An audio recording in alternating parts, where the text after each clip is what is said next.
नमस्कार, मैं शिववर्धन Singh Bharat news live में आपका स्वागत करता हूँ। इस समय देहरादून में नगर निगम निकाय चुनाव का माहौल है।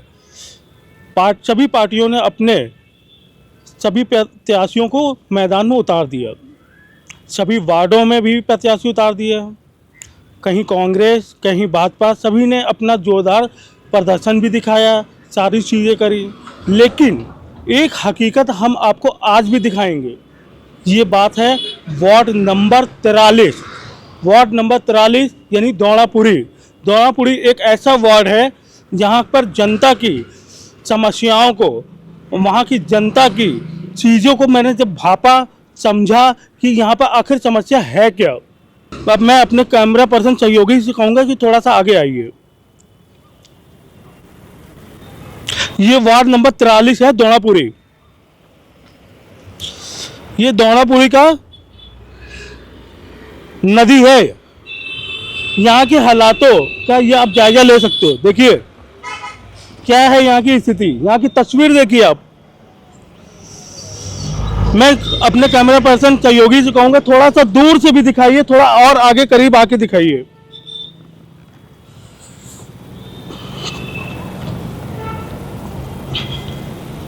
यहाँ यकीन मानिए इतनी बदबू है कि आप यहाँ खड़े नहीं हो पाओगे। ये वार्ड नंबर 43 की स्थिति है। आप चीजों को देखिए, दूर दूर तक देखिए। ये वार्ड नंबर 43 से लगा हुआ एक नदी है। आखिर ऐसा क्यों है? आप जनता के चुने हुए प्रतिनिधि क्यों इस पर काम नहीं कर रहे? ये एक बड़ा सवाल है। चलो थोड़ा सा जानने की कोशिश करते हैं, यहाँ के लोगों में जानने की कोशिश करते हैं कि आखिर ऐसा है क्यों। भाई जी, आप ये बताइए कि ये इस तरीके की आपको क्या लग रहा है, ये होना चाहिए? सर मैं बाइट नहीं दे सकता।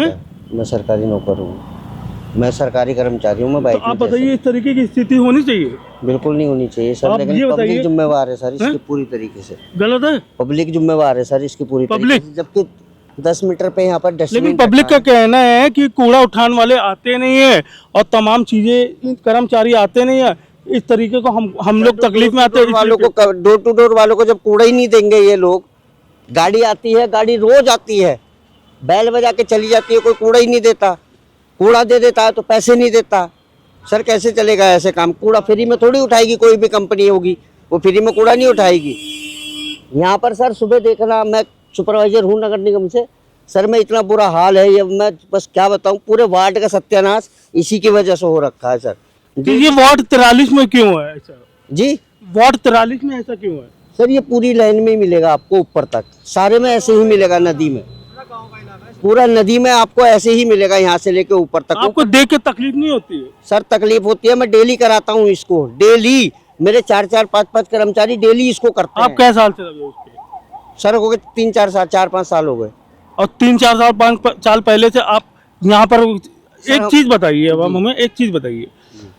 उत्तराखंड राज्य को अलग हुए लगभग 24 से 25 साल हो गए जी। 24-25 सालों में क्या उससे पहले ये हालात थे?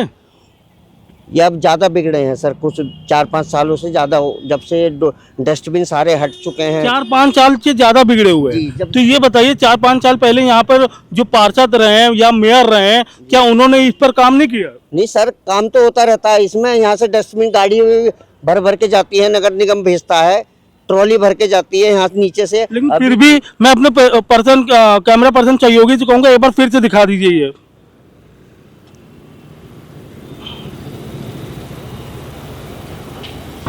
मतलब कहीं ना कहीं आप अपना पूरा योगदान देते रहते साफ सफाई के लिए। सर नगर निगम पूरी तरीके से तत्पर रहता है इसको कराने के लिए। हमें क्या मजबूरी आन पड़ी कि वार्ड 43, आप वार्ड 43 के और आगे की भी बता रहे हैं जी, ऐसे क्या आन पड़ी कि पूरी की जनता कूड़ा यहाँ नहर पे डालने लगी? सर जनता जिम्मेवार है पूरी तरीके से इसकी। कभी आप आके सुबह आप यहाँ देख लेना। जनता कसूरवार कैसे हो सकती मेरे भाई? जब कूड़ा उठान कोई आएगा नहीं, तमाम चीजें नहीं आएंगी तो जनता कहाँ फेंकेगी? गाड़ी को दोगे नहीं। इस वाली गली में ये दिक्कत है, ये सारा गांव का इलाका, पैसे यहाँ कोई देते हैं, नगर निगम वाले डोर टू डोर जाते हैं, ऐसी कोई बात नहीं है, पर में पैसा देते हैं, फिर क्या करते हैं, सारा कूड़ा यहाँ डालते हैं। ऐसे ही नगर निगम गाड़ी रोज आती है, रोज उठाती है, लेके जाती है, पर ये जो आज लोग हैं ना आज यहाँ आस पास के, वो सारा इधर ही डालते हैं। तो इस पर चालान क्यों नहीं काटते? तो शासन प्रशासन कहता है जो कूड़ा नदी में फेंके उसके लिए चालान काटा जाएगा। अब ये सारे ज्यादा करते में आते हैं लोग, जो पीने खाने वाले होते हैं वो पीते खाते अपना इधर डाल देते तो हैं। नहीं, तो ये तो सरकारी कर्मचारी हैं, आप लोग तो चालान काटिए, जो कूड़ा फेंके चालान काटिए। नहीं वो तो आपकी बात सही है, देखो नगर निगम वाले तो अपना काम डेली कर रहे हैं, डेली गाड़ी आती है, पर कुछ लोग डालते हैं। कब से आ रहे हो? डालते हैं क्या? कब से आ रहे हो आप लोग? मैं तो यहाँ पे 3 साल से रह रहा हूँ। 3 साल से आ रहे हो। अब बात यहाँ पर 24-25 साल, ये कूड़ा 3 साल में इकट्ठा हुआ है। ये तो पहले से ही ऐसा है, मैं तो काफी दिन से देख रहा ये कूड़ा 3 साल में इकट्ठा हुआ है। हूँ। नहीं तो पहले से ही ऐसा ही हो रहा है यहाँ से। गंदगी तो यहाँ से रास्ते तो बहुत ज्यादा हो रखी है। बड़े गंदगी बड़े शर्म की बात है। इस समय आप जो तस्वीर देख रहे हो, ये कभी मैंने सोचा भी नहीं था कि ऐसी तस्वीर देखने को मुझे मिलेगी। यहाँ के लोगों को जब पूछा गया तो लोगों ने बताया कि ये तस्वीर 4-5 सालों में हुई है। तो 4-5 सालों में नगर निगम निकाय चुनाव हुए, सारी चीजें हुई। वो क्या बैठ के सो रहे थे कि अपना दरवाजा बंद करके कमरे में बैठ के सो रहे थे? आम जनता की समस्याओं को, माँ गंगा को, स्वास्थ्य को आपको समझना होगा, आपको काम करना होगा। जनता ने आपको चुना है, आप इस तरीके से भाग नहीं सकते हैं। मैं बड़े दुख के साथ कहूंगा, आप इस तरीके की स्थिति कभी मत देखिएगा। आइए चलते हैं वार्ड 43 के जो लोग यहाँ के प्रत्याशी हैं, वार्ड प्रत्याशी हैं, उनके बारे में जानते हैं कि क्यों है ये हालात क्यों नहीं बदले। आप चुनाव पे चुनाव लड़ते हैं, आप आते हैं जाते हैं, लेकिन ये हालात बदलते क्यों नहीं है? आइए चलते हैं इन वार्ड 43 दोनापुरी के प्रत्याशियों से मिलते हैं, उनसे जानते हैं कि उनको खबर है भी कि नहीं है, उन्हें पता भी है कि यहाँ क्या हो रहा है। इस समय अंजू भारती जी का ये निवास है, आप देख रहे हैं। आइए इनसे बात करते हो। अंजू देवी जी, अच्छा। अंजू देवी जी, नमस्ते सबसे पहले मेरा आपसे एक सवाल है जी। आप चुनाव को लेकर जो लड़ रही हैं आप चुनाव, उस चुनाव में आपका क्या क्या तैयारी हुई है और क्या कैसे तैयारी कर रही हैं? जी चुनाव को जनता के बीच में जा रहे हैं, समस्याएं आ रही हैं काफ़ी। सबसे ज़्यादा तो पेयजल की बहुत ज़्यादा समस्या है, गंदा पानी इतना है ट्यूबवेल से, बहुत ज़्यादा पीने लायक नहीं है बिल्कुल भी। 2 घंटे पहले नदी में पानी छोड़ा जाता है, उसके बाद सप्लाई दी जाती है, उसके बावजूद भी पानी बहुत गंदा आता है इससे। हमने इसके लिए पानी जल संस्थान में कंप्लेंट भी की थी, अभी इस पर कोई कार्रवाई नहीं हुई है।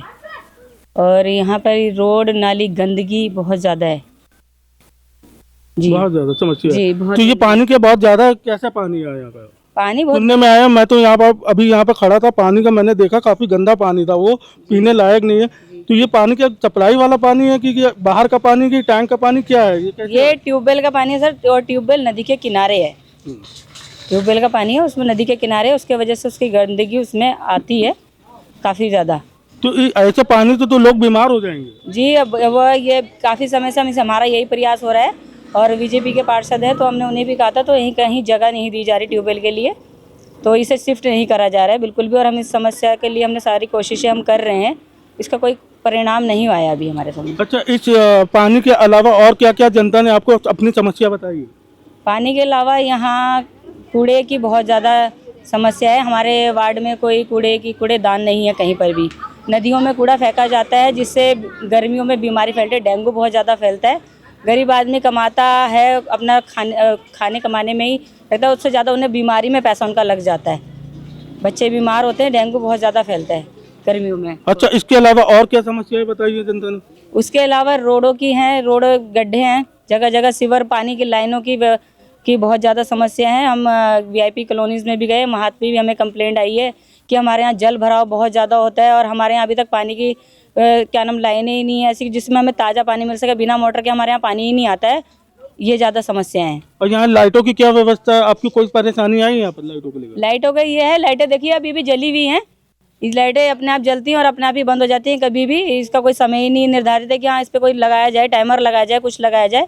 इसमें कुछ नहीं है। अच्छा, हमें सुनने में आया ये सड़कें जो बनी है वो लगभग अभी 6 महीने पहले बनी। हाँ जी, मेरे घर की आगे की रोड है, उसके लिए हमने और मेरे हस्बैंड संजय भारती ने क्षेत्रवासियों के साथ काफ़ी संघर्ष के बाद हमें ये रोड मिली है, क्योंकि आगे हमारे रोड है तो वो उसकी चौड़ाई काफ़ी कम है। कहीं ना कहीं ये जो सड़क की लड़ाई थी वो कहीं ना कहीं आप लोगों ने लड़ी। हाँ, हमने अपने क्या नाम सभी लोगों के साथ, परिवार ही कहते हैं हम, अपने जनता सारी हमारे क्षेत्र के लोग हैं, सारे परिवार जैसे हम सब ने मिलकर इसके लिए प्रयास किया है, लड़ाई लड़ी है। उसके बाद हमें ये रोड मिली है, क्योंकि यहाँ एम्बुलेंस की सुविधा हमारे घर तक नहीं पहुँच पाती थी।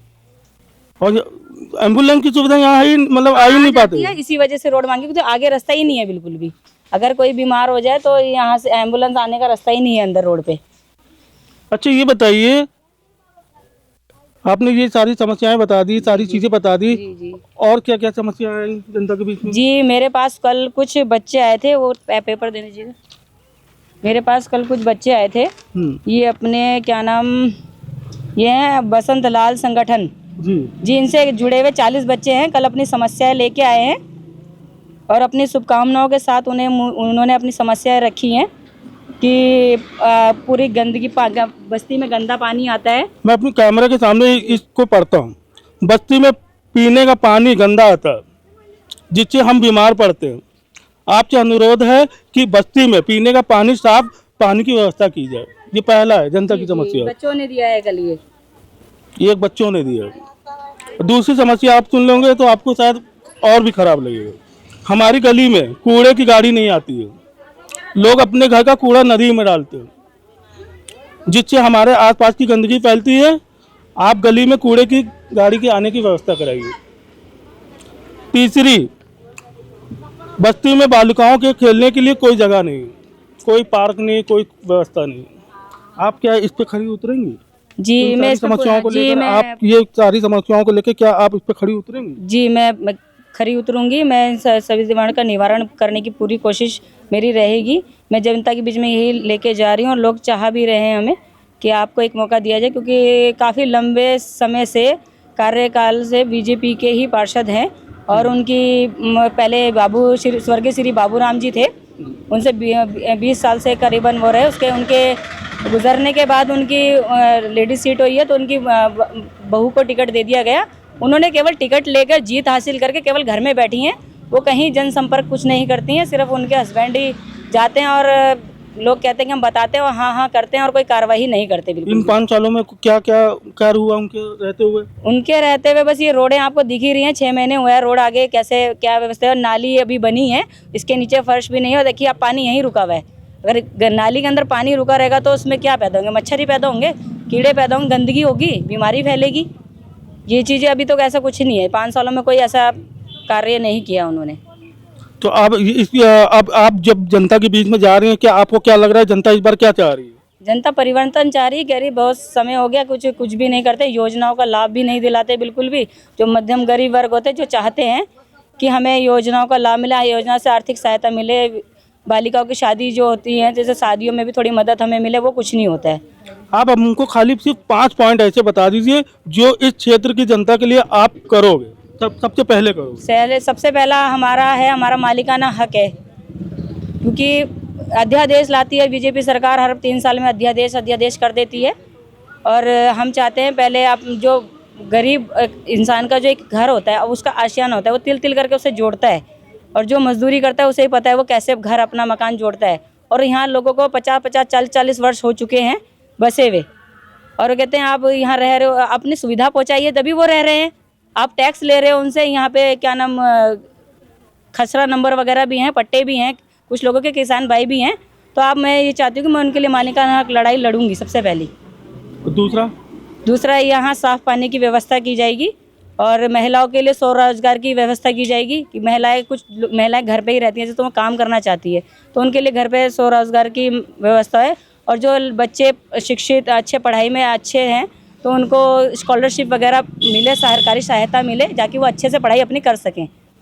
और साथ स्वच्छता के ध्यान दिया जाएगा सबसे ज़्यादा, कि स्वच्छ रहे हमारा वार्ड, और हर जगह गंदगी उठाने के लिए कंटेनर वहाँ रखे जाएं, ताकि वो कूड़ा उसमें डाला जाए, इधर उधर ना बिखरे और गंदा माहौल ना हो, बिल्कुल भी गंदगी ना फैले, बीमारियों से बचे।